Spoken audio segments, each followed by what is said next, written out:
Only if you can talk about the session with Varun. Obviously, there was a lot of conversation in between the session. What was that all about, and how is he get up for the semi-final? That is just a normal routine session with Varun.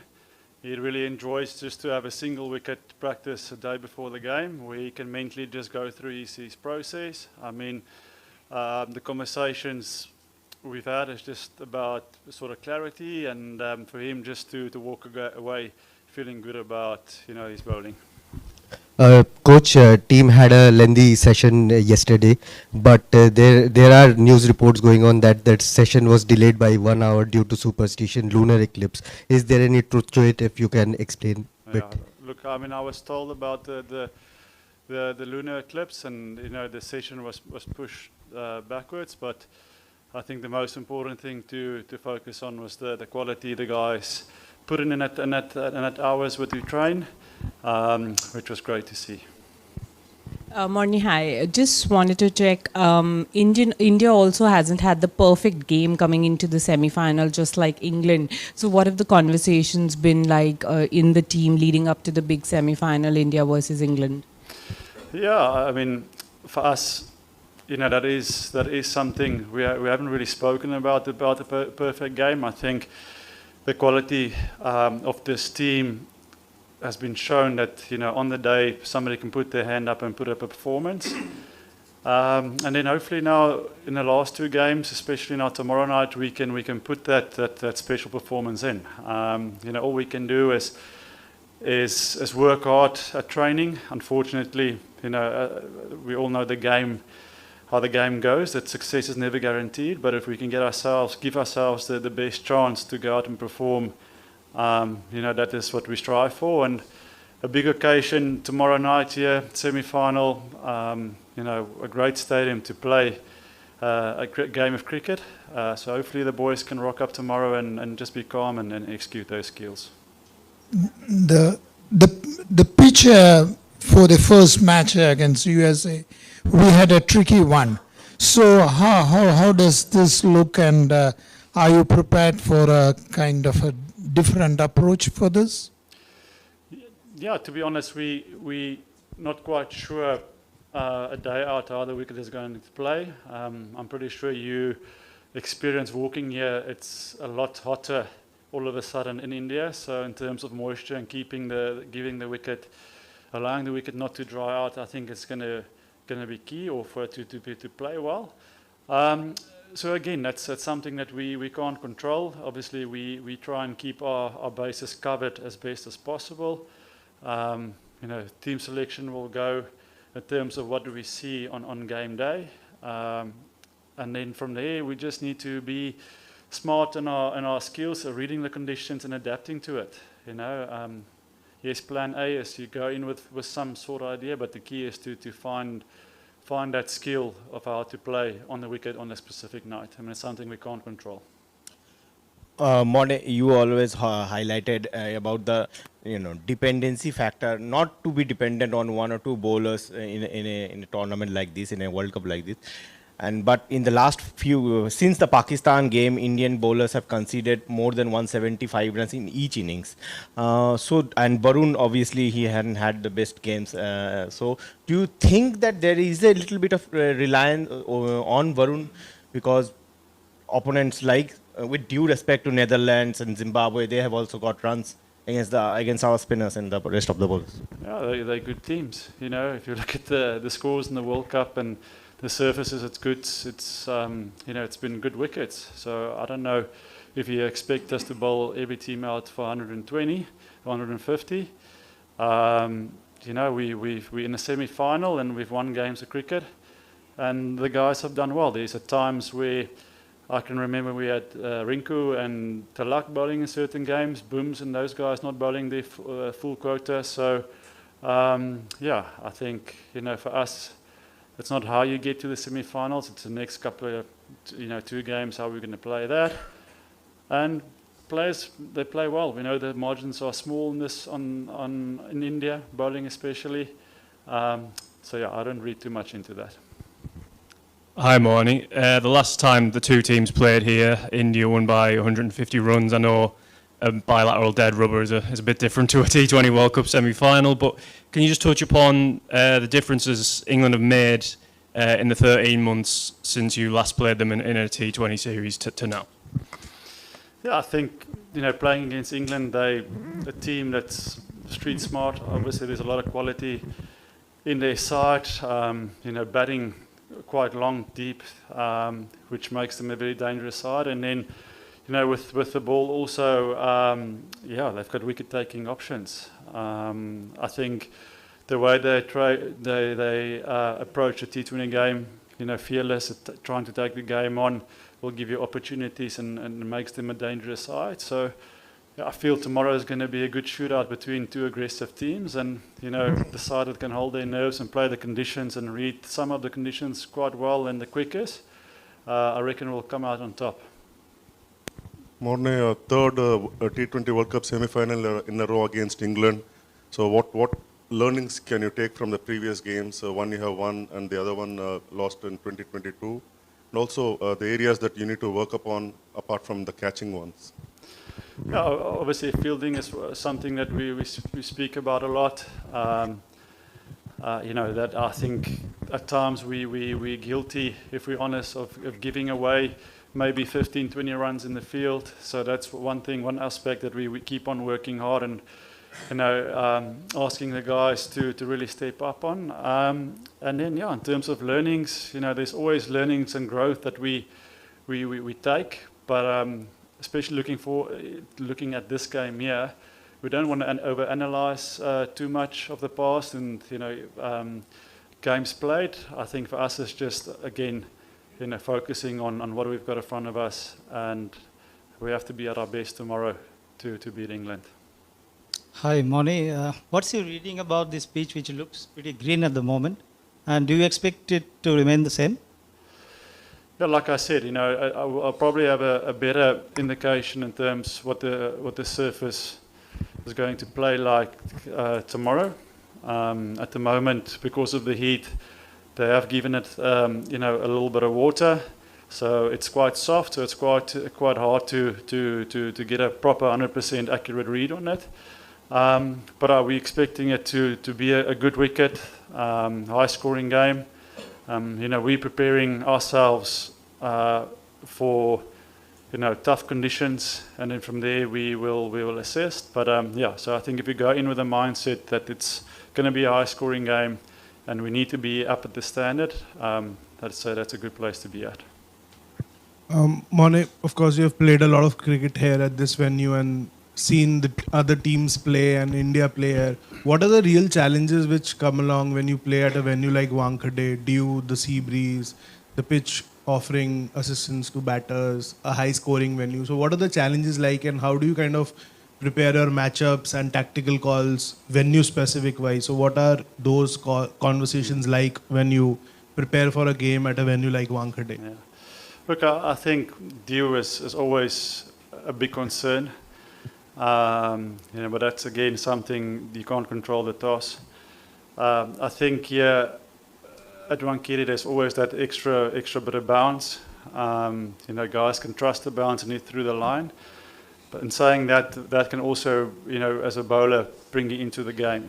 I just felt or feel that the margins here is a lot smaller. The ball travels. It's quite a small ground. You just need to be really like fight in that over, stay in the moment, and compete every ball. Because, like I said, a batter's strength can also be his weakness on the surface. So it's sometimes not to go too defensive and keep on attacking, because opportunities can come. Coach, Indian team was struggling with two left-handers in the opening, and then Sanju came in Chennai, and in Kolkata we saw what he did. What was the conversation with Sanju Samson before that game? How did you guys give him confidence? And second part is, how important will be the toss in this game? Yeah, I mean, toss will be, obviously, if there's dew, that will be important. Coming back to Sanju, quality player. I don't think there was a lot of, I don't think, but there was not a lot of conversation. He's a guy that always works hard at the nets. And yeah, I think just that sort of opportunity he got given, he showed his class and his experience. He got the opportunity, and as a guy that's played a lot of games, he stepped up in a crucial game. From a coaching or from the mentor sort of side, it was just about giving him the backing. Although he sort of lost his place in the team, for him it was always at nets to make sure he gets the quality work in, because you never know in a tournament that a situation like we found ourselves can always be there. So credit to him, for not losing that hope, keep on working hard, keep on grooving on his strengths, and then taking the opportunity. I think in professional sport it's all about staying ready, so you don't have to get yourself ready, if I can say that. And yeah, credit to him for keeping him calm and fighting through that tough little period and putting in a solid performance for India. Coach, what is your assessment in terms of confidence with Abhishek Sharma? He's trying to kind of alter his approach in the middle. Earlier he would go very aggressive at the start. Now he's trying to kind of hold back a little and then look to attack. And at the same time he's kind of dropped catches as well. So is it really a case of some sort of loss in confidence? No, I think just sometimes this game can be hard on you, cruel on you. Similar situation that Sanju found himself in. That in your career you're gonna find moments like this, and this is good growth for him. It's good learning for him. For a young sort of guy finding his feet, not in international cricket, this will only help him down the line and for Indian cricket. But coming back to his form, Abhishek, his way of playing is, it's one or two shots that can find him that rhythm, that can give him that confidence back. And that for me is a pleasing sign. He's not a guy that worries too much about technique. Normally those sort of players take a lot more time to get into confidence. So, like I said, it's a fresh page for him tomorrow. Opportunity to go and do well. Scored 100 here against England not so long ago. So for him, it's just tapping into those little videos and looking at his feel-good moments and building a blueprint and knowing he's starting on zero tomorrow. It's a new opportunity for him, and for him to make a play. Coach, you had an extensive session with, last year you worked a lot with Shivam Dubey, and yesterday also you worked with, Hardik quite a lot. But both of them sort of seem to have lost their bowling form. Is their bowling form a bit of a concern? Shivam Dubey went for, I think, 0 for 46 against Zimbabwe in 2 overs. Yeah. So, look, I don't think it's a loss of bowling form. I think Shivam is also a guy that knows the game pretty well. At time, our execution wasn't as great.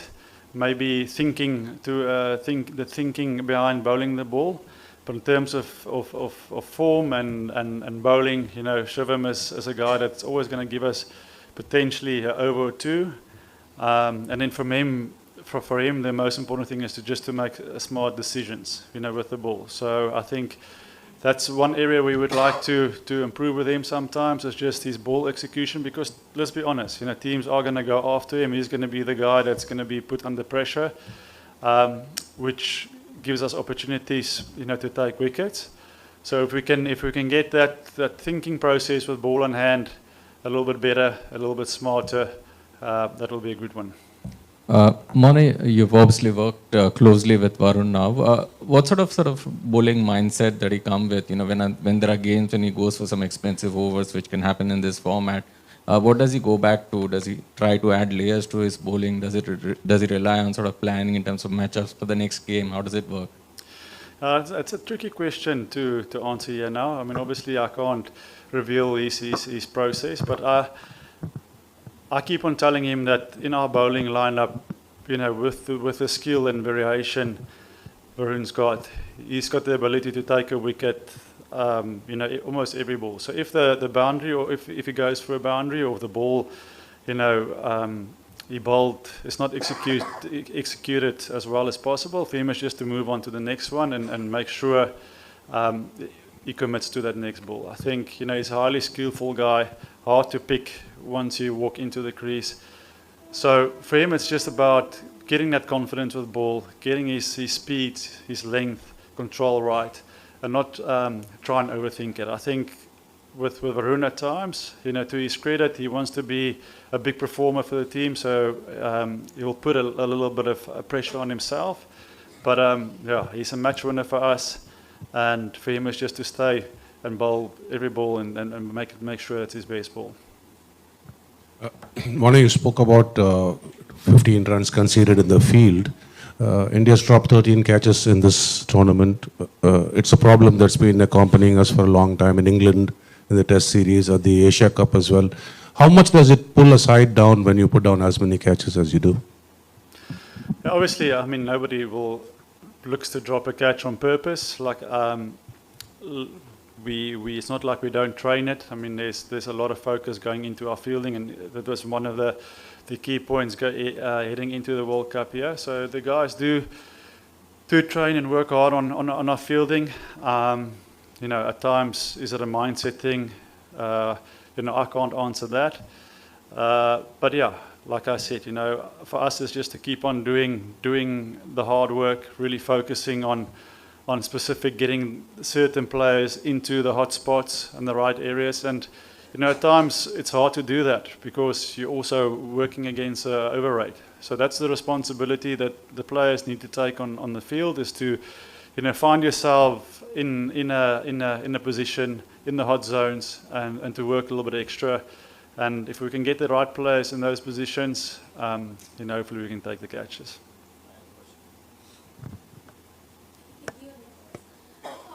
Morne, you are dealing with an extremely talented Gen Z crowd who often prioritize entertainment over performance.